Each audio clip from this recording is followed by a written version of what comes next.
vous montrer comment on pourrait faire une petite boîte avec les gabarits Artecut. Ce sont des petites boîtes qui vont pouvoir vous servir pour vos petits cadeaux à Noël ou des goûters d'enfants. Ces petites boîtes ont été réalisées grâce aux gabarits Artecut. Vous avez toute une série de boîtes ou de formes qui sont prêtes à découper. Voilà les gabarits Artecut. Ils se présentent sous forme d'une plaque en plexi avec des fentes et des rainures et d'un coussin en mousse qui est très utile pour permettre le passage du cutter à lame pivotante.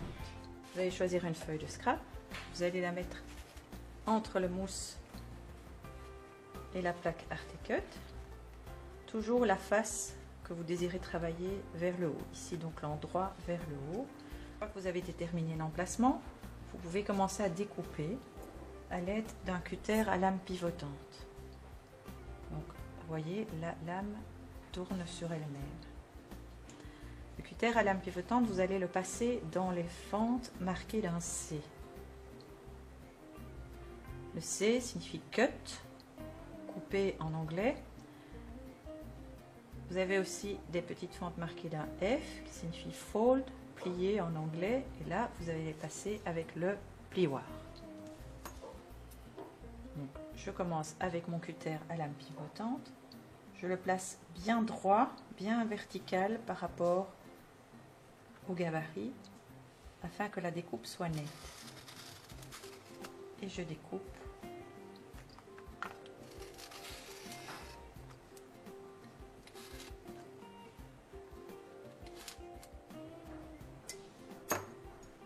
Pour les petites encoches qui vont servir à passer un ruban, j'utilise plutôt un cutter droit.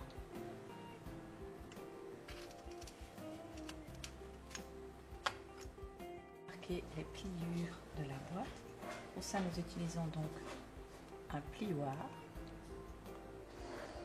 De façon sans trop enfoncer, de peur de déchirer le papier. On passe dans les rainures marquées d'un F. J'ai toutes mes pliures, toutes mes découpes sont faites. Je peux maintenant enlever mon gabarit. Mais la forme ne se détache pas pour autant. Pour terminer la découpe, j'utilise des ciseaux fins qui vont me permettre de découper tous les raccords qui n'ont pas été découpés.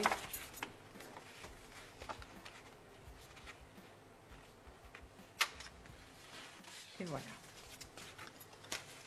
Ma boîte est entièrement découpée. Maintenant, je vais la plier.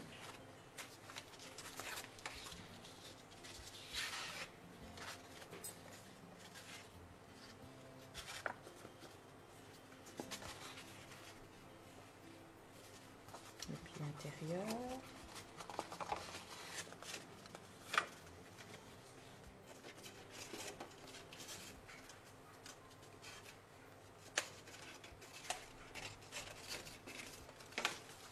Voilà.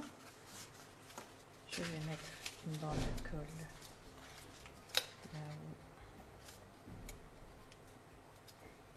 où la boîte va venir se fermer. Je ferme le bas de la boîte en glissant les encoches et les bords latéraux dans les encoches. Je glisse la pâte dans la fente.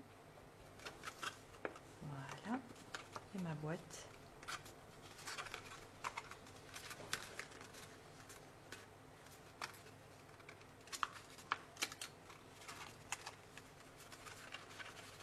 est terminée.